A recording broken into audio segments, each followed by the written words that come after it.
Hi there. Thank you for joining our webinar today. And the topic is bird seeds versus pellets. What's the difference? So how well do you know the difference between the nutrients in seeds versus pellets? Here to give us the lowdown on that topic is Dr. Stephanie Lamb. Welcome, Dr. Lamb.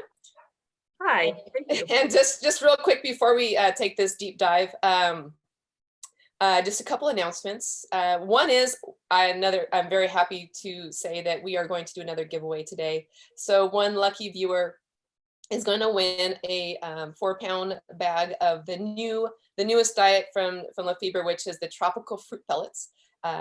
So that is something to look forward to. And as a bonus, you also get to choose a Lafeber food of your choice for your bird. So one lucky winner is going to win 2 bags of food, one being the new tropical fruit pellets. So that just came out. So hopefully you guys have had a chance to try that, because that is a very exciting diet that's been in the works for years. So now it's available for everyone.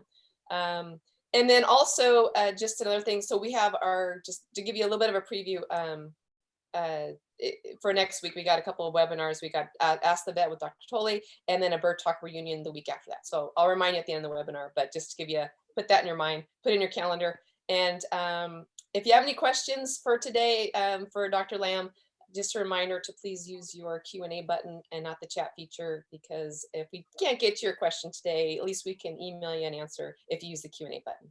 So with that said, Dr. Lamb, I'm going to first ask you, and then I'll let you dive into this diet topic. Who is that gorgeous bird behind you, who is perfectly framed in the shot, like he wants to join this webinar and he is part of it? So now, give us give us a little introduction on who that little guy is, the guy behind you. So this is Arroyo. He is my blue front Amazon with very little blue on his front, and he's joining us today just because he likes to be a part of everything. So I thought it was because it's a food topic. You know, Amazon's a food. Yes. All right. So let's talk about seeds versus pellets. Yeah. Sure, it's a very popular topic, and I'm just going to see the questions pop in probably as we go along here. Yeah. Well, so I mean, as a veterinarian, I would say it is a question I get quite a bit, and something we have to talk about with owners all the time about seeds versus pellets as a part of a bird's diet. And you know, seeds originally were thought to be the best thing to feed our pet parrots. And there's many things about them that make a lot of sense. You know, a lot of birds in the wild are eating seeds and nuts and those reproductive portions of a plant. They are vegetarians, our parrots, you know, so when they're out there foraging in the wild, they are foraging for seeds and nuts. They're also, of course, getting other things as well. They're eating parts of fruits. They're eating flowers. They're eating little flower buds. They are sometimes even taking a little bit of leaves. And I mean, there's quite a variety of different things that they're eating in the wild. And when people started keeping parrots as pets, you know, our tendency is to observe what's going on in the wild and try to replicate that in captivity. And so seeds were really kind of the recommendation for what we should feed parrots. However, it was found after a period of time of birds being kept in captivity that seeds maybe weren't as complete of a diet as we expected them to be. Seeds that are in our pet bird foods are somewhat a little bit different from what they're getting in the wild. When they're in the wild, they are having quite a variety of things to choose from. I know, you know, people who have gone out and observed parrots and seen what it is they're actually eating in the wild. They're observed to be eating from tons and tons of different types of plants at different times of the year, different locations. And because there's different locations and different times of year, you're going to have different plants be in different growth phases. So, you know, they're getting a whole lot more variety of nutrition out there. And in our captive seed diets, when again parrots were first sort of being kept as pets and seeds were originally being used as their main food source, when we looked at the actual seeds that were offered, it wasn't as much variety as what it is in the wild. Therefore, you know, they're not getting as well balanced of a diet as they are in the wild, because the numbers of seeds that are offered in our pet bird standard seed mixes is, you know, maybe around like 6 to 7, maybe 8 different types of seeds, you know, so there's a little bit of variety, but it's nothing like the variety in the wild. You know, when people have done studies and followed parrots, I know one researcher that was following conures documented them to be eating like 60 different plant sources, you know, so they're eating so much more variety than those, you know, 6 to 8 different seeds that we're offering in captivity. So as time went along, nutritional deficiencies and nutritional excesses started to be seen with birds eating seed-based diets. The deficiencies that were identified, calcium is probably one of the big ones that people quickly identified as an issue. Calcium is really important for bone health. I think you know, a lot of people know that. We're taught that as children, that you need to drink your milk so you can get your calcium so you can have strong bones.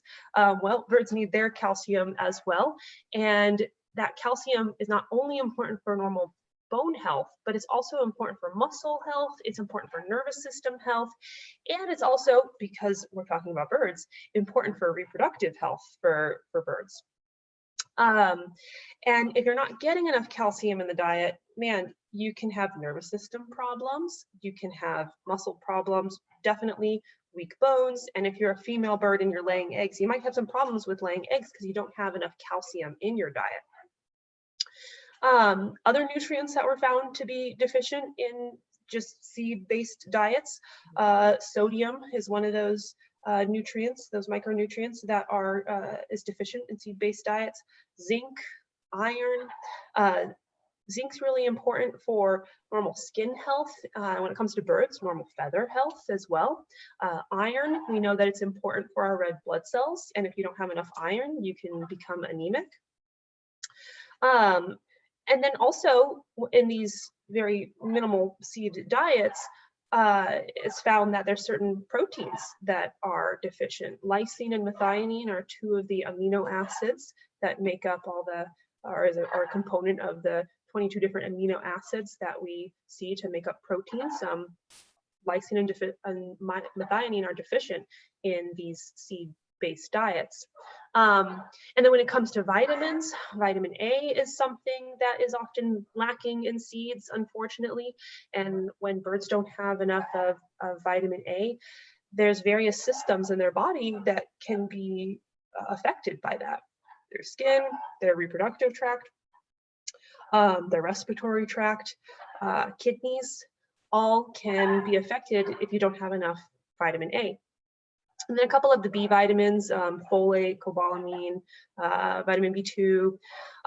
So there's quite a few nutrients that have been found to be deficient in seed-based diets. And then when it comes to excesses, seeds are high in fat. And so oftentimes birds on seed-based diets, as the only part of their diet, it's not uncommon for them to get overweight and get obese just because of such a high fat content in the seeds. Now, if you think about a bird flying around in the wild, when it's flying from one place to another and foraging around and getting all this different variety of seeds, in order to fly from one place to another and escape predators, they really do need a much higher fat diet in the wild. So seeds are really important for them out there because you need a lot of energy to be flying all over the place. Flight takes up a lot of metabolic energy, and fat is a great source of energy. It's a great storage form for energy, and birds in the wild that are flying all over the place to find their food, to get away from predators, to do all the things they do in the wild, need all that energy in their diet. Versus in captivity, you know, even if our birds are flighted and flying around our homes, it's nothing like what they're doing in the wild. You know, they're not expending the amount of exercise that they do in the wild. So it's easy for them to have all this extra energy from that higher fat food item just get stored in their body, and if not used, it's eventually going to result in them being overweight. So these deficiencies and excesses in seed-only diets really can result in quite a bit of different health problems in our birds. And people started recognizing that. And when they did, they started identifying, okay, well, we need to start adding other things into the diet. You know, we need to be adding things that have appropriate calcium or have appropriate B vitamins and zinc and iron and all that sort of stuff. And so adding variety of like fresh food items, fruits, vegetables, beans, you know, things like that started being added to the diet. But one of the problems that can sometimes come about is it may not be as balanced as it should be, because when we give an animal a plethora of things to choose from, they don't always select what they should be selecting. I mean, it's just like us when we go to a buffet.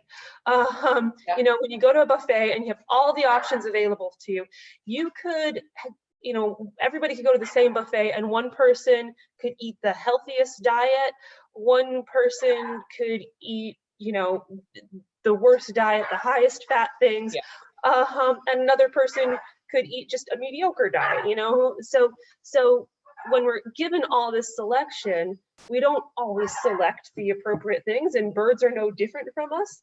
Birds don't always select the appropriate things. They're like us. They like to select the things that taste delicious, you know. And fat is delicious, you know. Everybody loves it in one form or another. So they're often selecting inappropriately what they maybe shouldn't be, and still coming up with nutritional excesses or nutritional deficiencies. So even though we can try to balance the diet really well with offering a variety, we need to be careful with it, because if we offer a lot of variety but too much abundance of it, and we give them too much options and they have more food than they need in front of them for multiple days, it's not going to really work in their favor. So that's when sort of pellets started to come on to the scene. And then the thing about pellets is pellets are really supposed to be a balanced diet, but I will say they're balanced to the degree that we currently understand what a balanced diet is in birds, in pet birds specifically. There's still a lot that we don't know. Every year we're gaining more information, more knowledge. So you know, we are getting better and better. But you know, the nutrients that are present in pellets, you know, basically how you make a pellet is you're adding various food items together, grinding things together, and then processing it to this nice little pellet.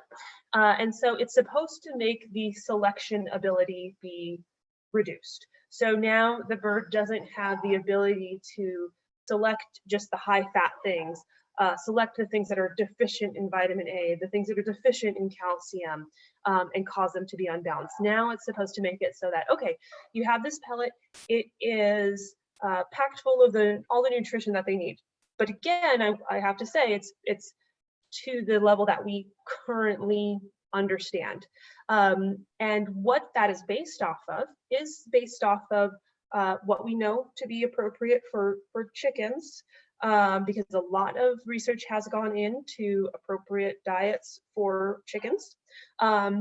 And then it's also based off of what we know on select parrot species. So there has been research that has been done with cockatiels, is probably the species that has the most information about it out there on nutritional needs.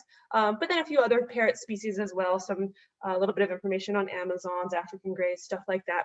And so taking all the little bits of data that we know about that are out there on nutritional studies in different species, taking that information and then trying to formulate the best pellet for them.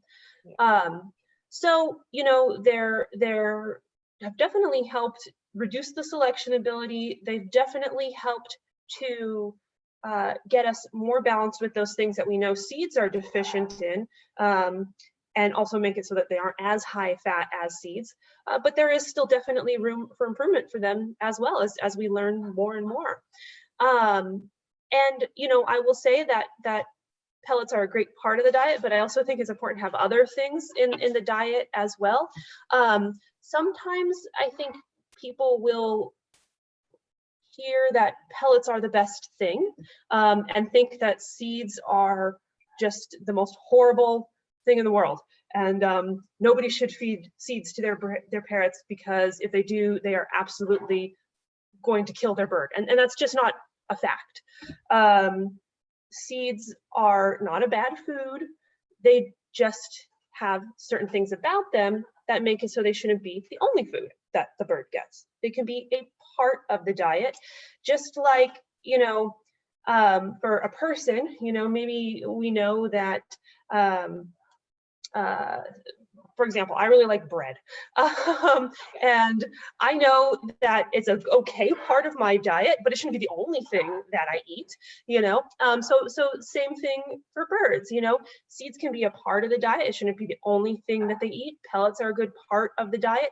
Maybe it shouldn't be the only thing that they eat. We really need to have a good combination of different food items, and also really tailored to the individual bird. And what is it that the individual needs? Every animal is an individual, and some animals are going to need certain nutrients based upon their life stage, based upon their breeding status, based upon their health status. That's really going to change what sort of nutrients they need. And the other thing is there is variability in the parrot species. So we can't across the board say, okay, you have a pet parrot, therefore you need to feed this exact same diet. It doesn't matter what species you have, everybody gets the same thing. Again, that's just not, it's not the case. Dr. Leonard, sorry, do you think that's different versus like feeding cats and dogs? Like, do you know what I mean? Like, dogs, it seems like, I mean, would you feed like more of a similar diet depending on the dog or a cat? Where are birds a little bit more, needing a little bit more variety because their species are so varied? Is it? Yeah, exactly. Because, you know, Royal's a blue front Amazon, but I also have an African gray parrot in my house, you know, and they're two totally different species. When you think about dogs, dogs are all the same species. They're different breeds, you know. So, and you could equate that to, like, think about green cheek conures. Right now, green cheek conures are really popular as pets. They're wonderful. And people are doing a lot of different selective breeding with them. So we have the pineapple green cheek conure. We have the fallow green cheek conure. You know, we have quite a few varieties of green cheek conure. They're all green cheek conures. They're just different color morphs and everything. So it's kind of the same thing. Like, dogs are all the same species, but they're just different breeds. So yeah, so it is different from cats and dogs versus birds, pet parrots, because they're truly different species. They're coming from different parts of the world.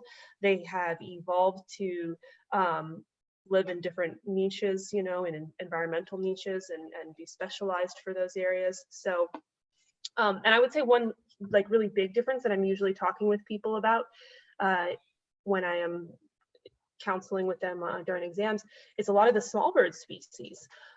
Your budgies, your cockatiels, lovebirds, those little guys, they really probably should have a little bit more seed in their diet and not be full pellet diets. We don't know the exact problem or issues with them as of yet, but there are certain color varieties. Typically, it's the budgies and the cockatiels. If they're any like color morph from the standard wild type, like this wild type gray cockatiel or your standard green budgie, if they are any sort of color variety, they seem to not do as well with straight pellet diets. Some of them do get kidney problems. We don't know exactly why that is. They don't do great with just straight seed diets either, because we know, all the list of deficiencies and nutritional excesses and all that stuff too. So you have to strike this nice balance. But for them, a lot of times I'm telling people, hey, don't feed a straight seed diet to your budgie or your cockatiel. You do need to have a little, or straight pellet diet or straight seed diet. You need to have a little bit of each in that diet for them. So, we have to recognize that there are differences from one species to the next. And then, the other thing to bring up as well, the pellets are fun, but they can be a little boring, I guess. They're good, they're healthy, but maybe they all look the same for the most part. They're all shaped pretty much the same. Their foraging capabilities with them are, I guess, sometimes leave something to be desired. You can still forage with them, of course. You can put them in foraging items and toys and things that they have to search through to find them, and that can be the exciting part of it. But the pellet in and of itself may not always be the most exciting thing to forage on. And so for some variety for that, the Nutri-berries and the Avicakes and stuff that Lafeber's makes can be a little bit more exciting for foraging activities. One thing that I know people ask me a lot as a veterinarian when we're talking about diets is, aren't the Nutri-berries just seeds? How are they any better than your seed-based diet? And the important thing to know about the Nutri-berries, and if you have a Nutri-berry at home, you can kind of look at it. The loose seed diets are just loose seed in a bag. Mm-hmm. And because people know that there's certain deficiencies of certain vitamins and minerals and amino acids, a lot of times the seed companies will add vitamins and minerals into that bag. And so if you look at the bag of your bird seed, your loose bird seed, it says on the back all the nutrients that it has in it, and they say they add the lysine, methionine, vitamin A, all that sort of stuff. But the problem is that those are added onto the seed itself. And when you think about how a bird eats a seed, is it has the little shell around the seed, and what does the bird do? It pops that shell off and it eats the kernel. So all those vitamins and minerals that were added were on the top of the shell. So the bird really doesn't get those added vitamins, minerals, or the amino acids to really balance their diet out. So the way the Nutri-berry works is they actually have the casing removed, the hulls are removed from that seed. So it is just the kernel. And then they have the vitamins, minerals, amino acids added onto them. So when the bird actually eats it, it doesn't have to remove the shell. It's just the kernel. It's just the portion of the food that it wants to eat. And that has the vitamins and minerals and amino acids added onto it. So they're actually getting a much more balanced diet when they're getting it as that Nutri-berry. And I know the way that Lafeber's company formulates them is really meant to be like pellets. I mean, they really are the same formulation. It's just essentially before it gets all ground up, mixed together, and then goes through that pelleting process to become the pellet. So it is a step before the pellet, essentially before the actual formed pellet itself, but then is able to provide a little bit more of the fun foraging side of things. And the texture. Yeah, they can grab it a little differently and they can pick off little pieces, and it just is a little bit more time consuming for them. And I know that there have been studies that have been done where people have actually looked at how long they sit there consuming those kind of products compared to others.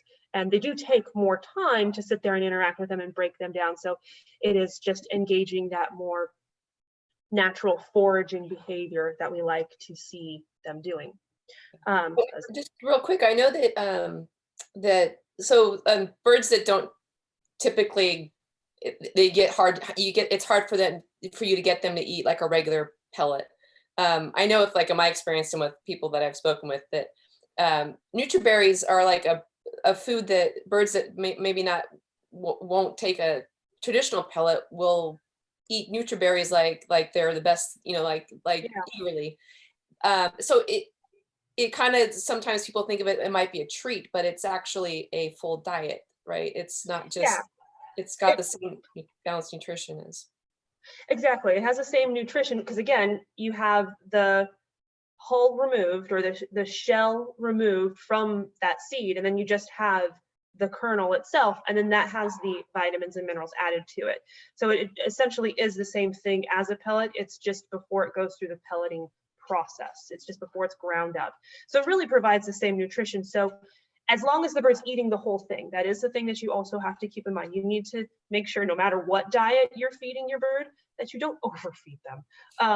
And it's something that happens all the time because, when you look at the food dishes, they sell nice big food dishes. And I think it's human tendency for us to be like, well, I'm going to just fill that up because, we need to have food available to them all the time. And it is important that they do have food very frequently. But I know we talked about it in several lectures ago. I had a list of the amount of food to feed per day for different species.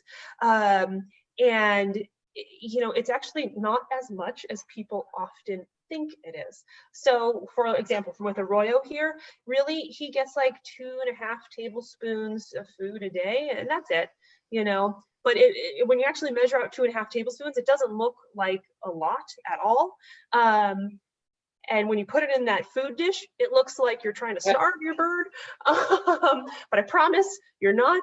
The problem is if you overfeed them, then that selection ability really does start to come into play. Then they really can go, well, you know what? There's tons of food here. I'm at a buffet every day. I'm going to pick this delicious thing, and I'm going to ignore that thing because it's just not as exciting to me right now.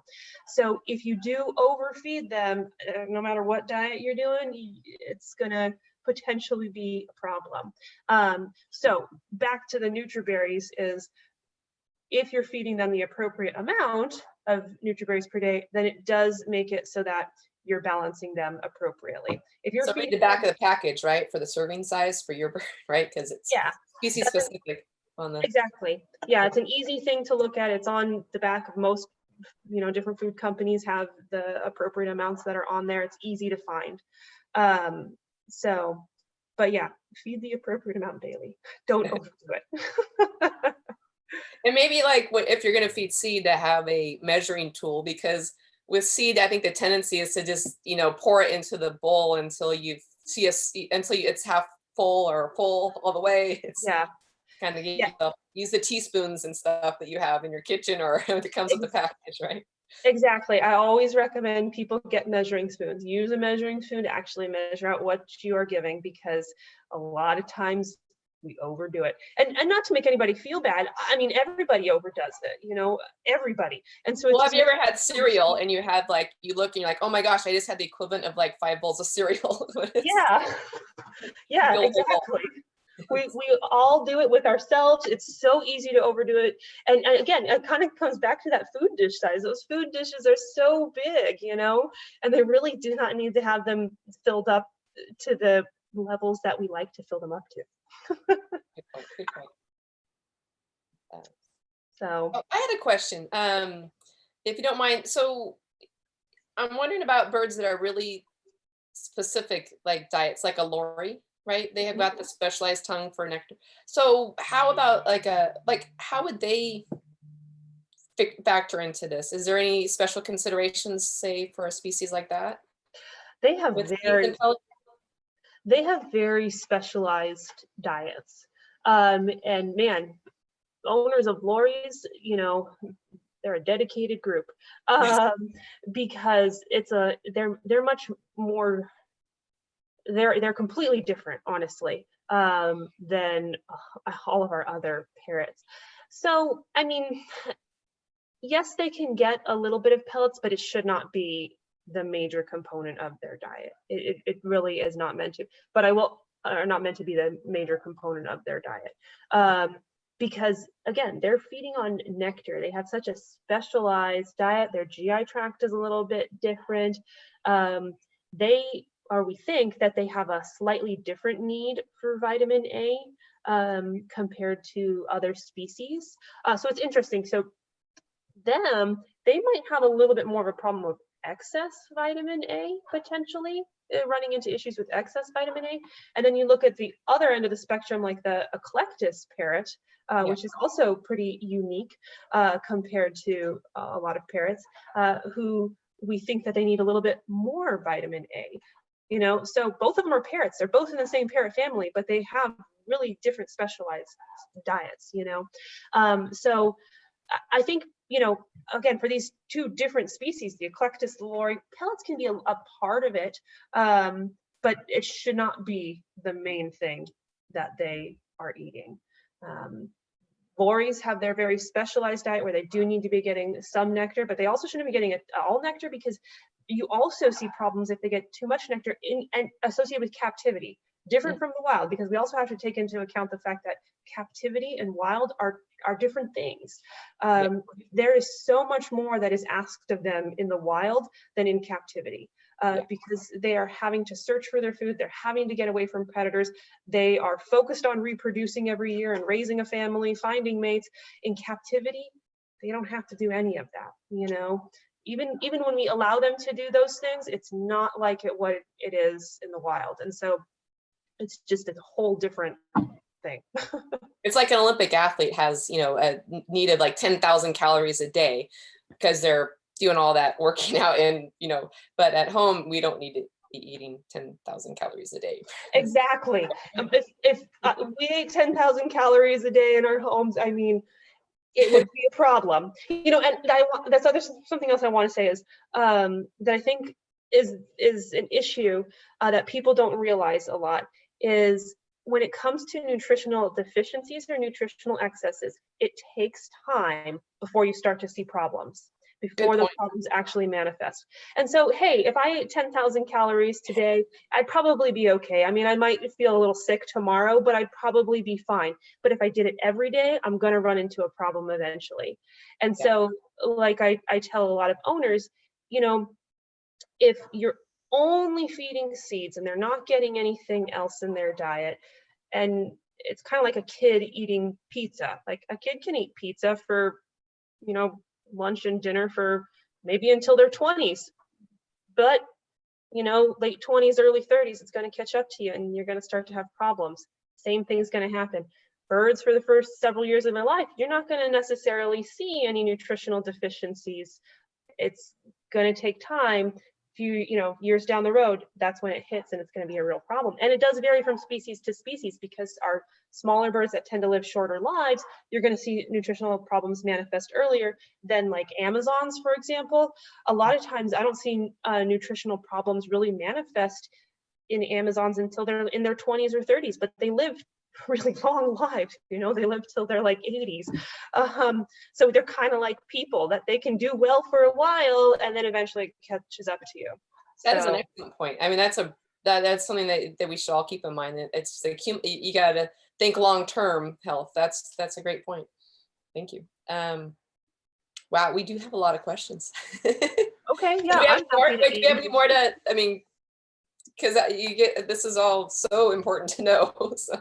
Yeah, I guess the one other thing I wanted to just touch on before maybe we get to the questions is just because I said, okay, here's all the deficiencies, here's the excesses, but and I kind of mentioned like, oh, it can cause this disorder, that disorder, but I wanted to tell you guys all just like the main disorders that we will see, main like organ systems that can have problems, and the nutrients that can be associated with them. So, for example, I would say the most common organ system that we see problems with is the liver.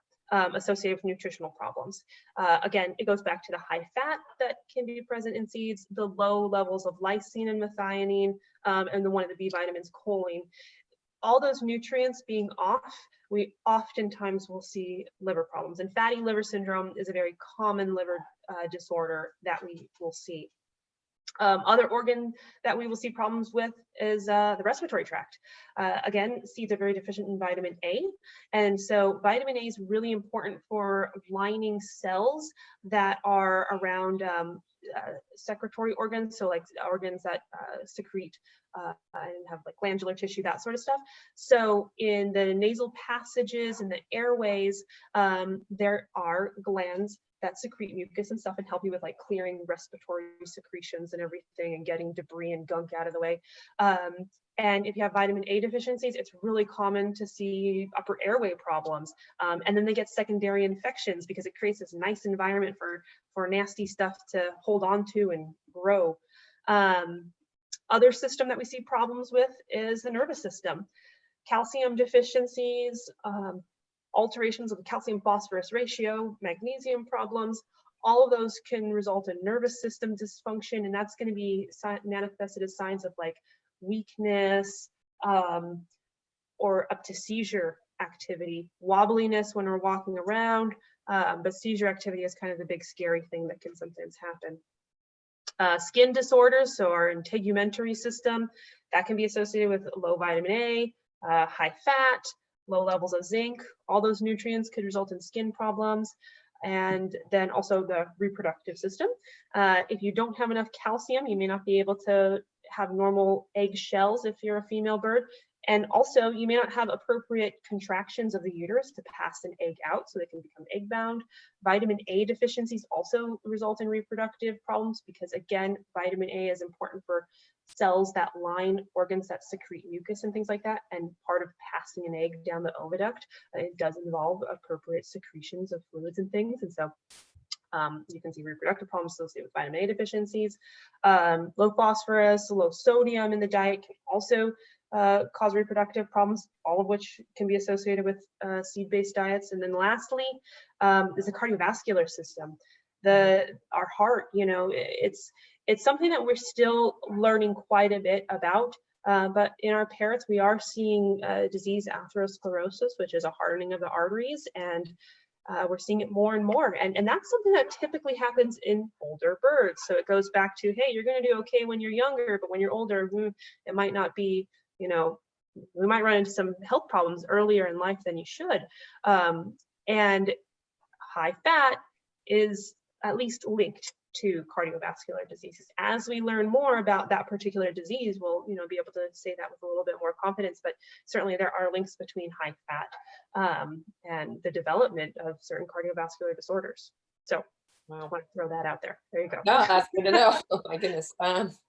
All right. So you ready for some questions? We've got ready for some questions. We've got some good ones. We've got a lot. Okay. So first one out the door is from Elizabeth. What I read, what I read or hear is contradictory. Yes or no? Human grade peanuts, yogurt, cheese, decaffeinated tea, fruit daily or twice a week, soap or bleach to clean dishes, ultraviolet light, sprouts. Basically, I think she's pointing out that there's just all this information might be contradicting each other in one shape or form. So what's your take on that? Well, there's definitely a lot of controversy and lots of things in life, right? And I guess one thing to keep in mind is that when there's controversy over things, it's oftentimes because we don't completely understand something. So recommendations end up changing with time as we learn more and more. So sometimes we might say, hey, don't do this particular thing, and then we gain some knowledge about it and say, oh wait, hold on a second, let's change our tone about that. So that's why, first off, there's a lot of controversy about things. But when it comes to, what was the first couple of things you said? So let's go. So what's your take on human grade peanuts, yogurt, and cheese? Let's start there. Okay. So when it comes to the peanuts, you don't really want to feed peanuts that are in a shell. The reason for not feeding peanuts in a shell is because sometimes there can be spores of fungal organisms inside of those peanut shells. So if you are going to give peanuts, it is better to give the human grade peanuts that are unshelled. However, don't overdo it. You know, think of your peanuts as a treat. And when it comes to nuts, there's other more nutritionally healthy nuts out there than the peanuts. So it's okay as an occasional treat. I wouldn't do it daily. You know, if you want to give it as just a reward every once in a while, fine, but I wouldn't make a habit out of it. When it comes to the yogurts and cheeses, I am not a fan of those for birds. And the reason being, a couple of reasons. Yogurts and cheese, they're dairy products. And no birds are eating anything dairy in the wild. They don't have the enzyme lactase to break down lactose. Lactose is the sugar that's in milk products, dairy products. And so they don't have the enzyme to break it down. However, small amounts are not going to be really a big deal. Again, don't make a habit out of it. Don't give them yogurt every day. Don't give them cheese every day. They don't have the enzymes to break that stuff down. It could potentially be irritating to the gastrointestinal tract. But if you're giving a teeny little piece of something occasionally as some little reward for something, it's not going to be the end of the world. And there was even some research in chickens that showed that they had better performance, I believe it was, if they were given a little bit of lactose in their diet. It wasn't a massive amount, it was a small amount. So, you know, goes back to the whole balance thing, is we need to keep the diets in balance. A little bit is okay. Don't make a habit out of it. Don't do it on a routine basis. You know, just a little bit.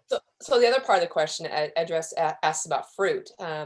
Is it something you can give daily, or is it something you should give twice a week? Or I guess it depends on the amount, right? It depends on the amount, depends on the bird, depends on the type of fruit too. Generally, we like to tell people go more with like the fleshy fruits, because that's what they would be encountering more in the wild. So like your papayas and mangoes and those sort of things. Recognize that fruits are, they're a good source of various vitamins for sure.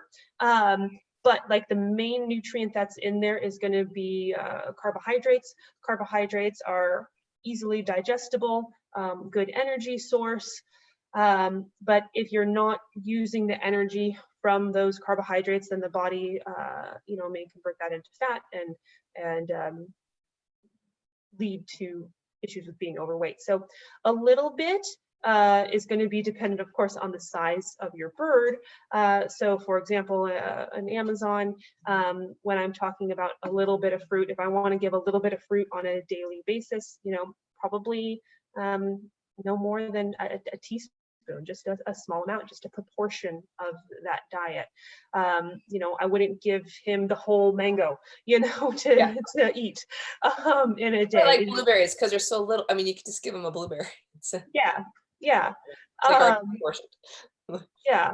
And, you know, also, you know, look at your species of where they are in the wild. What would they be eating? When you think about like your cockatiels and your budgies, they're much more like the birds that will eat in grasses, like the little seed portions in grasses. They're in more arid environments. They're not getting as much fruit stuff in their native lands, versus our more tropical species like our macaws and Amazons and conures. Those guys are going to be exposed to that a little bit more. So it might be a little bit more appropriate for them to have a little bit more of that stuff in the diet. There's lots of different ways that people will say, like, what proportions of the diet should we do what? And the reason there's lots of different ways is because we don't quite know exactly how much to recommend for people. But when it comes to our fresh items, you'll hear people saying as a proportion of the diet, it should range from somewhere about like 15, 20% to maybe even up to 40% of the diet. Okay, that's interesting. I think we'll get to our next question is, yeah, fruit's always been something where people like to feed every day, but then you got to balance it. And it's, yeah, I'm glad you explained that. Okay, Joanna asks, what about salt in pellets? Is it really needed there? I know it's a source of sodium, but isn't it too much? So I guess some pellets contain salt and sodium. Yeah, so, well, we do know that when it comes to seeds are deficient in sodium. If you don't get enough sodium, then the sodium is really important for normal nervous system conduction. I mean, the way that our bodies, send nerve signals and cell signaling really involves a lot of sodium. So you do need some sodium in your diet. It is important, and seeds are deficient to the degree that we currently understand of what's appropriate for birds. And so when they add it to the diet, it's at a level that is what we believe is appropriate for birds. Again, that does go back to it being based off of the studies in chickens, but it is sodium such a basic element. That one is one that's probably not really highly variable from one species to the next. So it does need to be in the diet. It does need to be added, but it is added at a very specific proportion. It's not added in excess in any way. And that is based off of research that has been done to know what is an appropriate level. So for example, sorry, if you want to go ahead, you can. I was gonna say, you don't want to take your salt shaker and dab it on your bird's food. That'd be bad. Absolutely not. No, don't do that. Especially if you're feeding them pellets, because it's already in the food item at an appropriate level. And one thing that you can always do, no matter what food company we're talking about here, you can always reach out to those food companies. You can ask for the nutritional breakdown of their diet. And they should be able to tell you, okay, this diet has X, Y, and Z at these particular amounts. And then you can go back to the research, the data that we have available that says okay, this particular animal needs this specific amount of this nutrient in the diet. So it is something that is able to be tracked and ensured that it is at the appropriate levels.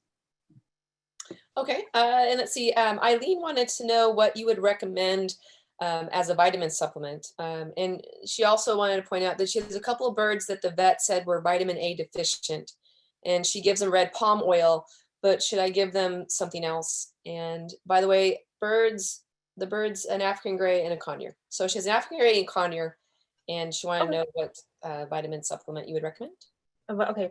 So, so there's vitamin supplements that you can actually buy, as a product. I think Lafeber even does have a vitamin supplement.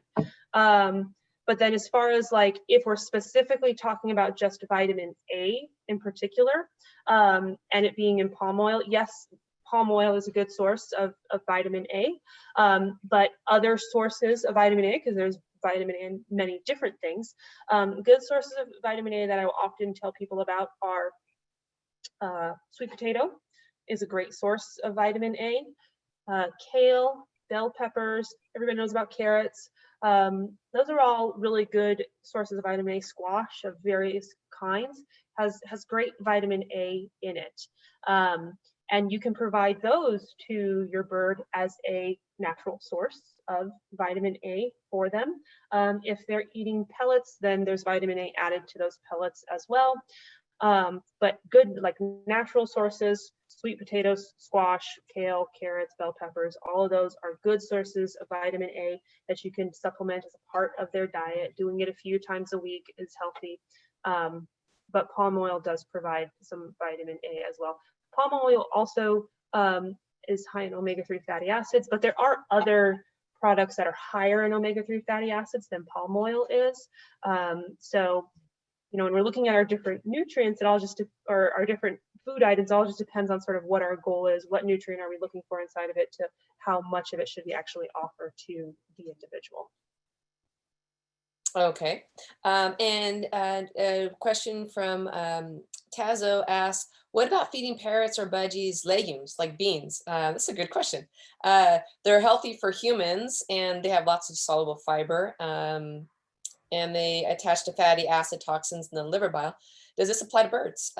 Yeah, something you can give your bird? Yeah, I think it's totally fine to give beans to birds. There has been some people who say, you have to have some caution about dry beans, because there are sometimes when the beans are dried, there's differences when you have a food item. It changes the nutrients when you do different types of cooking. So it's important, feeding raw versus cooked versus steamed of different food items does vary the nutrient content a little bit. When it comes to beans, you want to make sure that they're cooked. Providing dry beans, there are some products to dried beans, that could potentially be irritating to the gastrointestinal system, or have other potential negative health effects. So it's important to cook them, but I do think they are a fabulous source of proteins, a fabulous source of fiber. And so personally, I do it with my birds. I provide them with a little bit of cooked beans every once in a while. What are the ones you recommend? Like, what was that? What types of were your top recommendations? Oh, well, I do like to do variety. So I honestly often tell people to do go to the grocery store and get those 16 bean soup mixes, because they have 16 different beans in them, and you can don't cook it for people with those little packets or anything like that. You just want the raw beans themselves in there. Not the canned soup, because that's got a lot of sodium. Yeah, no, just the raw bean. And then you can cook those, because they're black beans, garbanzo beans, lima beans, quite a variety. The other thing that I've had a lot of birds take to is soybeans. I've had a lot of birds that like that just fine, or even in the form of tofu as well. Good.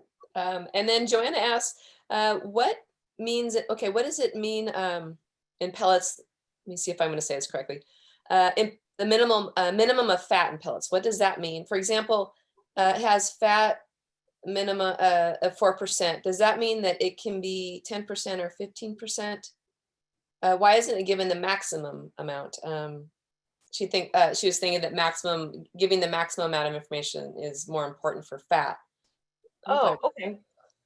Well, that's a great question. I don't know that I have the best answer for that. That is definitely something that I remember learning about in my nutrition courses in vet school.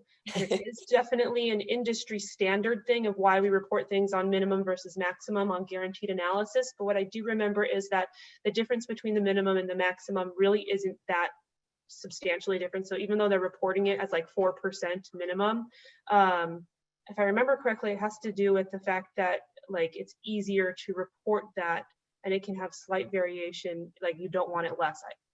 I'm answering that question horribly, but what I do remember is that it's not varied much from around whatever the minimum or the maximum actually is. I know it goes back to some legal standard for labeling standard, and maybe it's a labeling standard issue. Yeah, it's a labeling thing, and I just can't quite remember, and I know there's a better person that could answer this than me. All right, this is a good question because of the topic. Tazo asks, what about sprouted seeds versus non-sprouted seeds? What's your take on sprouted seeds? I like sprouted seeds. They provide slightly different nutrition than non-sprouted seeds. Sprouted seeds, what it's doing is you have your seed. Sprouting is a very particular process, and you have to do it right. Because if you don't do it right, then you could potentially have overgrowth of bacteria or yeast, mold or organisms on the food product itself. So you have to do it right. But if you do it right, it provides this slightly different nutritional profile to the seed, because now the seed has used up some of its own fat in order to go through its growth process. So it alters that fat and different protein ratio. So the fat goes down, the protein goes up. So it does provide slightly different nutrition to your bird. So I think it's great when done right. Okay. And we're not talking about going to the grocery store and buying sprouts that are in the right. No, the process of sprouting seeds for your bird. It's a process that you would do in your own home. Yes. So you should probably research it before you to properly do it so that you're absolutely. Okay. And then let's see, this is a little bit of a lengthy one from Patricia, but I will do my best. So she has she has 2 Timna African Greys, but only one has a hormonal problem. During this mating season, she is receiving the shots. I was also advised to feed her fruits and veggies that discourage hormone production. Is there something where I can get a list of these? They get a small amount of seeds that's just about to cover the bottom of their bowl, plus 1 Nutri-berry and 2 pellet berries. Also twice a day, I give them a bowl of fruit and a couple of veggies. Maybe she should do this. Should she limit this to just once a day? So a few questions in there for you. Yeah, I would say it sounds like she's given good variety for sure, but it sounds like it might be a little bit more than what they actually need. So limiting it to once a day would probably be one good thing. The other thing, because one of them is hormonal, and going back to hormonal things and things that can stimulate a bird to be hormonal, high fat, high calorie, high moisture are all things that can cause a bird to be hormonal. And so the abundance of food, we might be having a little bit more calories than we actually need in the diet potentially. And also when it comes to the fruits are high moisture. So maybe being a little bit more limiting with the fruit at this particular time for this individual so that we're not as hormonally stimulating.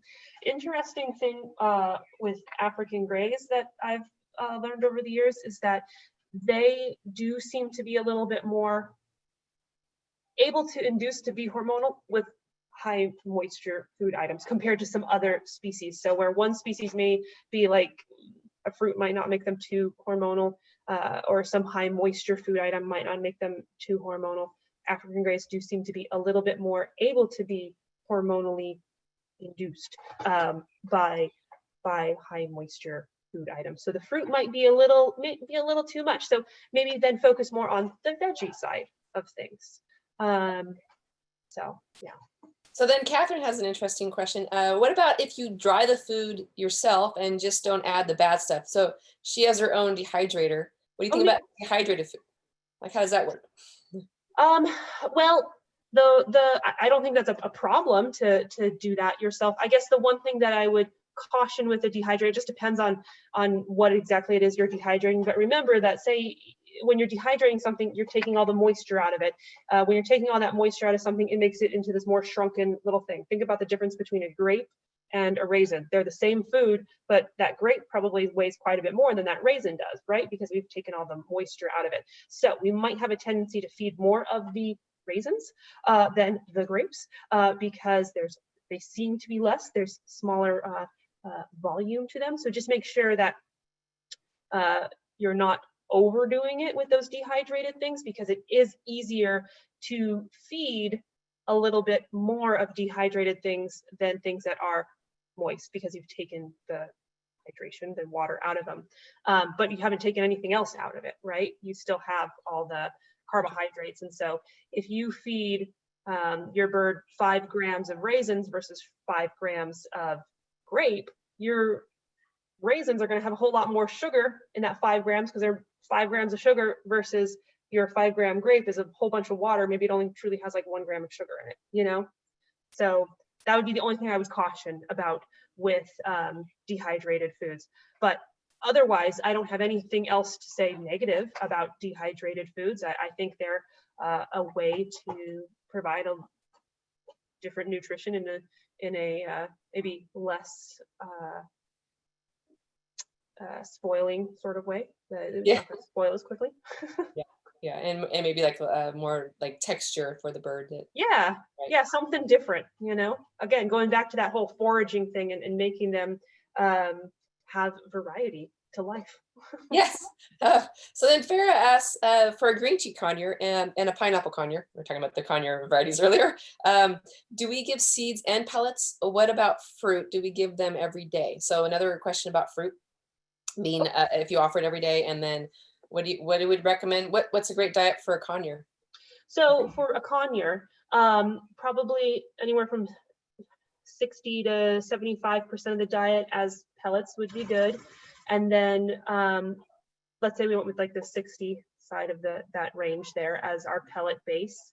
And then we have maybe, like 20% of the diet as a little bit of seed, and then the other 20% is our fresh fruits and veggies. Variety, I do think variety is very important. It's just that we need to make sure we don't have so much variety that there's an abundance of food that it's like a buffet every day. Yeah. And we can have variety without it being a buffet by just feeding them the appropriate volume. So for a green cheek conure, really a green cheek conure, a tablespoon of food a day total is fine. They really don't need to eat more than that. So if you have your little measuring spoon and you're measuring it out, you can have your little portion of that being 60% of that as your pellets, 20% as a little bit of seed, and then the remaining 20% as your fresh vegetables and fruits. I like variety when it comes to vegetables and fruits, to offer them more than just one type of fruit daily or two types of fruits, or just one or two types of veggies. Change it up, give them different things. Even if they're not excited about one particular type of fruit or veggie, give them time, because maybe they just don't really know how great that fruit or vegetable is yet, because they just are a little shy. So that's don't let them fool you into thinking they'll only eat one or two types of fruits or vegetables. And maybe try dicing or whole. Just your bird might prefer it diced, might prefer it whole. Exactly. So then Pritam asks, is there a rule of thumb for the total quantity of daily food for an African gray as a percentage of the body weight? Is there as a percentage of the body weight? That's a good question. As far as a percentage of the body weight, I'll be honest, I typically don't do it as a percentage of the body weight. When I am figuring out an individual's needs, I'm actually doing it based off their body weight. I do a calculation where it's based on not only their body weight, but then also what their activity level is, what their breeding status is. Are they flying around the house? What are they doing? Because you're going to need different amounts of calories dependent upon what you're doing. So I'm just going to say for an average African gray that is in our homes, that's maybe doing a little bit of flying, but nothing like what it would be in the wild, of course. Maybe just flying from a countertop here or there, to their owner from their cage, that sort of stuff. Probably, because when I've done calculations before, usually they end up being somewhere around 45 to 55 calories a day. And so when I tell people that, as far as the calorie level, then that's also kind of shocking to hear, because when you hear that amount of calories, and we think about we're always thinking, average person needs about 2,000 calories a day. To think that they only need 45 to 55 calories a day sounds shocking. Yeah, like a mint. Yeah, right. But when you actually do the calculations, that's typically what it comes to around to for them. Now, then you have to do those calculations and compare it to what kind of food are you actually feeding them, and what's the calorie content in the food that you're feeding them. So when you look at a lot of the pellets that are on the market, that typically ends up equating to somewhere around 2 tablespoons of pellets a day. And that's if you're feeding them straight pellets. Now, again, because we're talking about, we like to have variety, and that pellets may not be the only thing in the diet, that we need to have a little bit of other things here and there too, because there's still a whole lot we have to learn about their nutritional needs as pets in our homes.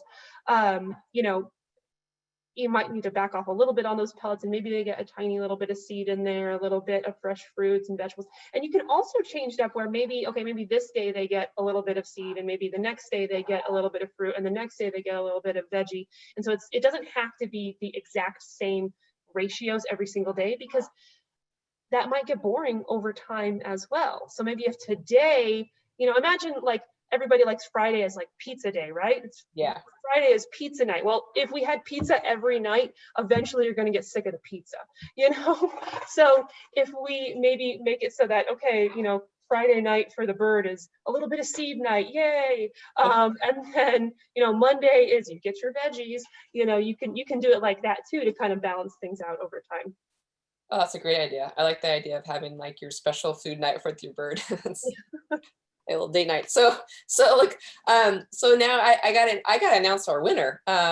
This is going to be, so, okay. So today's winner is going to receive a bag of tropical fruit pellets and a Lafeber bag of your choice as well. So today's winner is Rick T. You are our winner today.